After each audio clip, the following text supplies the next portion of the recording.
सुरुवात तर खात्यामध्ये जमा करायला केलीच आहे, पण पूर्ण जमा व्हायला त्याला तेवढा वेळ लागतो। पुढच्या 8 ते 10 दिवसांमध्ये हे पैसे जे आहेत ते त्या ठिकाणी आम्ही जमा करणार आहोत।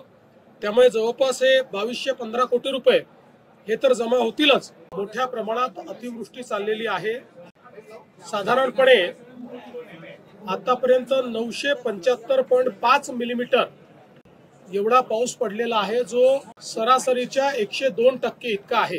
आपल्याला कल्पना आहे की मागच्या काळातच आपण शेतकऱ्यांचं जे नुकसान झालं त्याचे पंचनामे करण्याचे आदेश आपण दिले होते आणि यावेळी आपण एकत्रित पंचनामे येऊन त्याला एकत्रित मदत करण्याच्या ऐवजी जसे पंचनामे येत आहेत तसं आपण मदत त्या ठिकाणी करतो। त्यामुळे आतापर्यंत आपण 31,64,000 शेतकऱ्यांना 2,215 कोटी रुपयाची मदत करण्याचे GR काढलेले आहेत।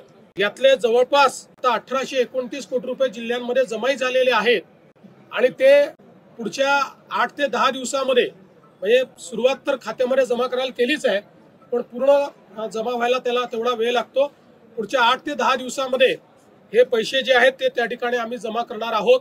त्यामुळे जवळपास हे 2215 कोटी रुपये हे तर जमा होतीलच, पण यासोबत अद्यापही हे काम थांबलेलं नाहीये, कारण नवनवीन ठिकाणी पाऊस पडतोय, त्या ठिकाणचे पंचनामे करणे आणि त्या ठिकाणी मदत करणे हे आता ऑनगोईंग काम राहणार आहे।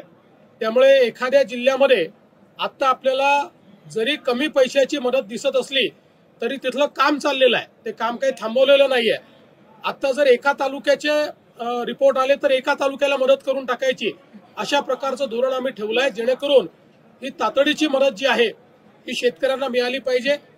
पुरामुळे जी काही घरांची हानी होते त्याचे अधिकार हे लोकल स्तरावर जिल्हाधिकाऱ्यांना आपण दिलेले आहेत आणि त्यांना उणे पद्धतीने देखील त्याचा विड्रॉल करता येईल अशा प्रकारची व्यवस्था आपण उभी केलेली आहे, जेणेकरून पैशाची त्या ठिकाणी कुठली कमतरता पडणार नाही। आज जो आमचा शेतकरी उद्ध्वस्त होतोय त्या उद्ध्वस्त होणाऱ्या शेतकऱ्याला आपल्याला कशा पद्धतीने अधिकचा दिलासा देता येईल याचाही प्रयत्न राज्य सरकारच्या वतीने केला।